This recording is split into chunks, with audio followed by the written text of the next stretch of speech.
Why only thalassaemia free Telangana, why not thalassaemia ముక్త్ భారత్ అని అనడం జరిగింది.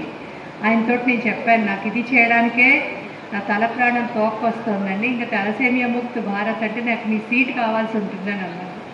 సో చమత్కారంగా తలసేమియా కూడా ఒక మంచి జీవో రావాలి, స్టేట్ అండ్ సెంట్రల్ గవర్నమెంట్ నుంచి జీవో రావాలని నేను కోరుకుంటున్నాను. ఈ ఏదైతే టెస్ట్ ఉందో దాన్ని మ్యాండేటరీ చేయాలి. ఎందుకంటే మన దేశ జనాభాలో దాదాపు 3.5 నుంచి 5% మంది క్యారియర్స్ ఉన్నారు. ఆ క్యారియర్స్లో 25% chances each pregnancy thalassaemia major పిల్లలు పుట్టే అవకాశం ఉంది. అలాగే ఒక 2 to 3 కోట్ల రూపాయలు ఖర్చు అవుతుంది, కానీ ఎండ్ రిజల్ట్ మటుకు ఏమీ ఉండదన్నమాట. అందుకోసమే నేను అందరికీ చెప్తూ ఉంటాను, awareness is better than cure అని చెప్పేసి.